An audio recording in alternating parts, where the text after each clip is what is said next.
अमला असंख्यलिठा ते हुंती परित संसारी। बोलिए भगवान महावीर पावन चरित गुरुदेव जी। बंधु मन वच काये भव सागर को तरण में करो हमारी सहाय। जिन शासन जिन वाणी सदा जयवंत हो, श्रवण संग सदा अविचल मंगल हो। मुक्ति को प्राप्त श्रमण भगवान महावीर स्वामी, उनकी परम पावन कल्याणी भागवती वाणी वाचक प्रमुख श्री इंदर भूति गौतम आदि गणधर भगवंत, युग प्रधानाचार्य परम पूज्य श्री सुधर्मा स्वामी जी महाराज, उनकी परम पावन पाठ परंपरा वर्तमान आचार्य ध्यान योगी परम पूज्य श्री शिव मुनि जी महाराज एवं गुरुजन सबकी पावन चरण सरोजों में मेरा अनंत अनंत वार वंदना नमस्कार। उपस्थित धर्म प्रेमी सज्जनों, माताओं तथा बहनों,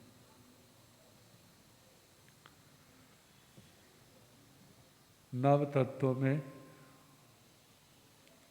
पाप तत्व और उसमें मोहनी कर्म का वर्णन सुनाया जा रहा है।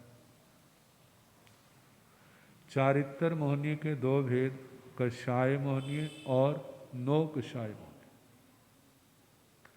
कषाय वैसे संख्या में 4 है, क्रोध, मान, माया और लोभ, लेकिन क्वालिटी की दृष्टि से इसके 4 भेद हो जाते हैं। वैसे अनगिनत कर सकते हैं। किसी को क्रोध थोड़ा आता है, किसी को उससे ज़्यादा है, उससे ज़्यादा है, उससे ज़्यादा है, कितने, एक ऐसा चरम शिखर पर। आप जैसे जितना कि ईंधन होता है, आग लगाओ उतनी की आग भड़केगी, और जो मानो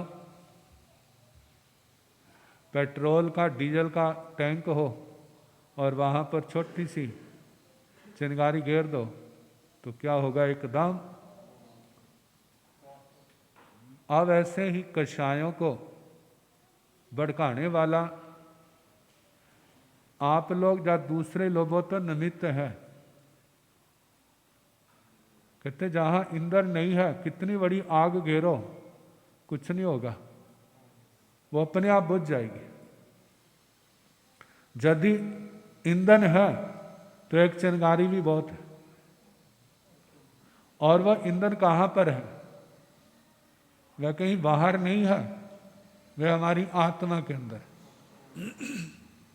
और वह क्या है? मोहनी कर्म। तो पहली श्रेणी है अनंतानुबंधी, जो अत्यंत प्रचंड है, जिसके आने पर दिमाग काम करना बंद कर देता। फिर तो जो होगा सो देखा जाएगा। मारना मरना वह दोनों काम होते हैं। ये क्या है? जहां पर ऐसे क्रोध, मान, माया, लोभ और इनके परिणाम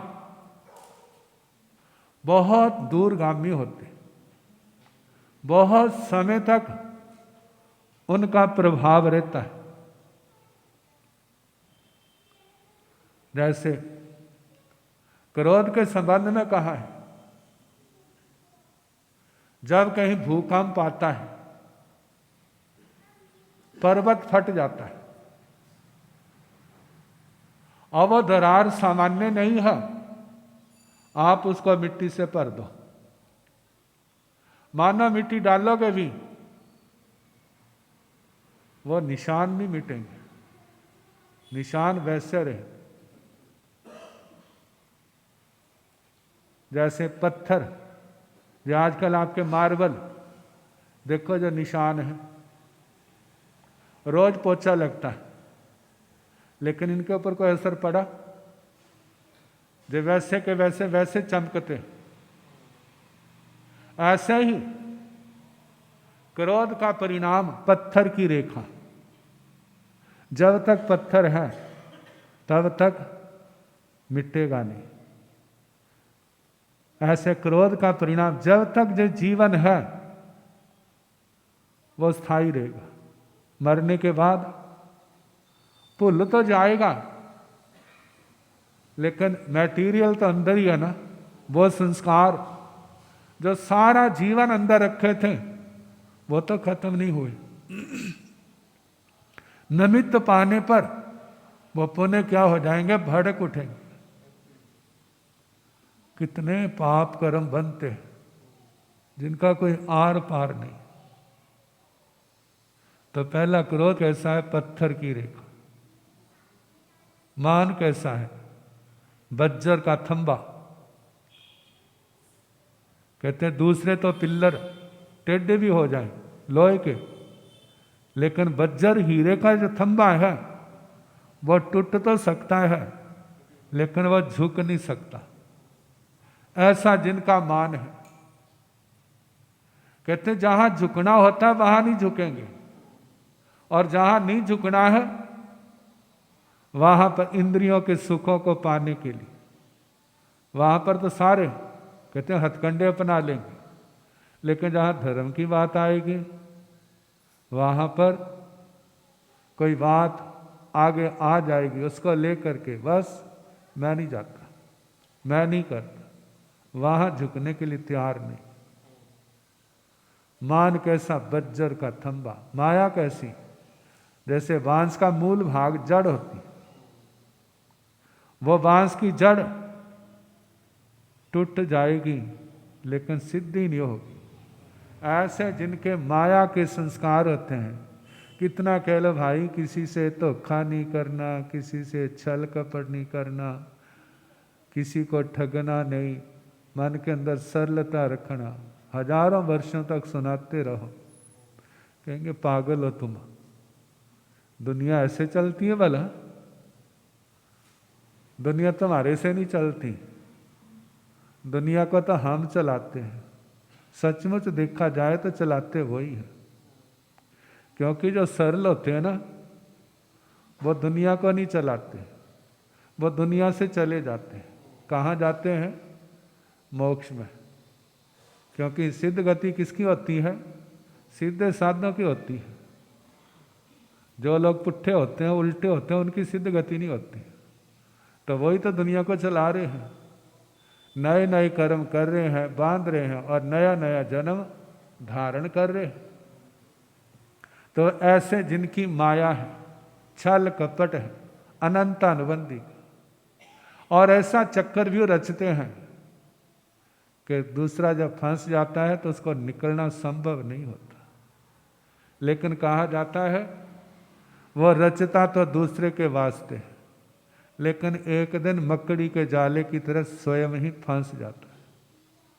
कहते हैं जितना हम दूसरे को फंसाने के लिए जाल बुनते हैं, वो जाल जो है सारा का सारा इस आत्मा के ऊपर बन रहा है। जब तक वह जाल आत्मा के अंदर रहेगा, व्यक्ति कहीं चला जाए उसकी आत्मा को समाधि नहीं मिलेगी। अब जब तक वह जाल टूटता नहीं है, उसकी तपस्या भी सफल नहीं होती, उसकी साधना आती नहीं है तो सफल कहाँ से हो?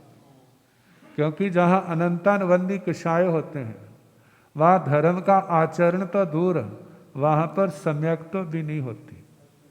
देवगुरु धर्म के प्रति आस्था भी नहीं आती। मानो जो मानते भी है ना तो वह इसलिए मानते हैं कि जहाँ जाएंगे तो हमारी कमाई में बरकत पड़ेगी, हमारा धन दौलत ऐशो राम बढ़ेगा, इस दृष्टि से जाएंगे। और जिस समय जो आना खत्म हो जाएगा, कम हो जाएगा, फिर उनका रास्ता भी क्या हो जाएगा? अलग हो जाएगा। कहते हैं वो संबंध आत्मा की दृष्टि से नहीं जुड़ा था। किसकी दृष्टि से जुड़ा था? वो अर्थ की दृष्टि से जुड़ा था, वो लौकिक स्वार्थों की दृष्टि से जुड़ा था। तो कहा ऐसे संबंध इस आत्मा को तारते नहीं है। हाँ, इन बहानों से मानव गुरुओं के पास जुड़ जाता है और उसके बाद यदि उसकी गट्ठा खुल जाए फिर तो ठीक है, और ना खुले तो फिर संसार के अंदर गोते लगाएगा, ठोकरें खाएगा। अनादिकाल से गुरुओं के पास आकर के इस आत्मा ने नियम व्रत बहुत पाले हैं, और उन नियम व्रतों के कारण से है अनंतानुबंधी कषायों के चक्कर के अंदर। लेकिन उन नियमों के कारण से जो जीव 21 में देवलोक तक अनंता बार जा चुके हैं, कोई ऐसा जीव नहीं है जो ना गया हो, लेकिन आत्मा का कल्याण नहीं हुआ। क्यों नहीं हुआ? क्योंकि वह संबंध इन स्वार्थों से ऊपर उठ करके नहीं जुड़ा, वह स्वार्थों के कारण से जुड़ा। कितने लोग कहते हैं महाराज इतना धर्म ध्यान किया फिर आत्मा तरी क्यों नहीं? क्यों नहीं तरी? इसलिए नहीं तरी क्योंकि उसका संबंध किससे था? गुरु महाराज जी कृपा करते हैं, भगवान का नाम लेते हैं, बस कहते हैं 9 निदा 10 सिद्धा, ये सारियाँ क्या रहती हैं? हमारे साथ रहती हैं, इसलिए जुड़े रहो बस उसके साथ। बस चलता रहेगा चलता रहेगा, अनुराग के कारण जुड़ जाएंगे। लेकिन कभी ऐसा समय आएगा सब कुछ टूट जाएगा और वो भी क्या हो जाएंगे? कपूर की तरह बिखर जाएंगे, दूर हो जाएंगे। तो कहा जाता है क्रोध, मान, माया, लोभ कैसा? मजीठिया रंग। मजीठिया रंग कहते हैं जिस कपड़े पर चढ़ जाता है, कपड़े को जला दो तो उसकी राख भी कैसी रहती है? वैसी ही रहती। तो जो मजीठिया रंग, लोभ ऐसा, कितना उपदेश दो संतोष का, उसके ऊपर कोई असर नहीं पड़ेगा। भाई तुम हर समय माया के पीछे भागते, कोई धर्म भी कर लो, आत्मा के लिए भी कर लो। कहते करेंगे। कब करोगे? जब फुर्सत होगी। क्या होगी? जब फुर्सत होगी। कहते संतों के पास ऐसा कोई भगत आता था, कहते वो कथा में आया करा। महाराज अभी फुर्सत नहीं है। भाई कथा में आया कर, फुर्सत नहीं है। करते करते एक दिन क्या हो गया? उसका काम हो गया। क्या काम हो गया? व्यवहार में कहते उसकी राम नाम सत होगी। ये तो दूसरे लोगों कहते हैं राम नाम सत है, तुम्हारे क्या कहते हैं? कुछ कहते होंगे। वैसे चुपचाप नमो हरिहंताण बोलते हुए ये संसार है, नमो जिनाण जिए ध्यान, नमो जिनाण जिए ध्यान, ये पाठ पढ़ने का है। जिन्होंने भय को जीत लिया है, ऐसे राग द्वेष के विजेता जिनेश्वर भगवंतों को नमस्कार हो। कहते इस मौत के चुंगल से छूटना है, इस मौत के पंजे से बचना है तो अरिहंत परमात्मा का शरणा लो। तुम्हारा जब राग द्वेष खत्म हो जाएगा तुम्हारा छुटकारा हो जाएगा। नहीं तो आपका भी ऐसे होगा जैसे इसको ले जाया जा रहा है, ऐसे इस शरीर को भी अनादिकाल से जो घट रहा है वो आगे भी ऐसे घटता रहेगा। तो कहा जाता है भाई लोभ नहीं करना, लेकिन लोभ के संस्कार कैसे? जहाँ जहाँ जहाँ देखो अपना लाभ दिखाई देगा, दूसरे का कितना नुकसान हो इस बात की उसको कोई चिंता नहीं। इस लोभ के कारण से कितने पाप कर्म करता है। तो क्रोध, मान, माया, लोभ अनंतानुबंधी का कहते हैं इसकी स्थिति कितनी है? आजीवन। कहते हैं जिसकी स्थिति आजीवन रहती है ना, वो चीज़ जल्दी नहीं छोड़ती, वो चीज़ जल्दी नहीं छोड़ती, अगले जन्म में भी वैसी बनती। अब इस जन्म के संस्कार जब अगले जन्म में भी सारा जीवन रहेंगे तो उसके अगले जन्म में भी उसको नहीं छोड़ेगी। कब तक चलता रहेगा? कहते जो अनंत संसार इन अनंत अनुबंधी कषायों के कारण चल रहा है। स्थिति आजीवन की, वैसे इन कषायों की उत्कृष्ट स्थिति जो है वो 40 कोटा कोटि सागरोपम की आती है। लेकिन जब कर्म बंधता है उत्कृष्टा परम कृष्ण लेश्या रौद्र ध्यान इसके अंदर संगी प्राणी जब कषाय बांधता है तो इतना मटेरियल इकट्ठा हो जाता है, 40 कोटा कोटि तक का मटेरियल इतना मोनी कर्म इकट्ठा हो जाएगा। अब जब ये रोज ऐसे चलते हैं कषाय तो दिन प्रतिदिन उसकी प्रगाढ़ता बढ़ती जाती।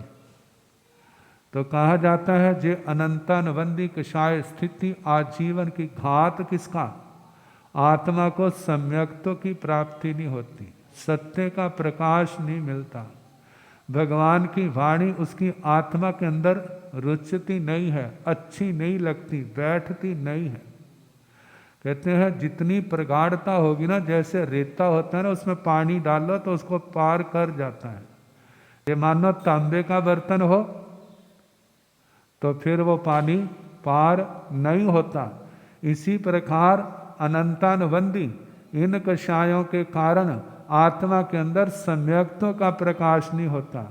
जिस आत्मा के अंदर सम्यक्तों का प्रकाश नहीं है वहां पर देश विरति सर्वविरति कहाँ से आ जाएंगे। फिर आगे कहा है जे पहले कषाय, दूसरे कषाय है अप्रत्याख्यानी के।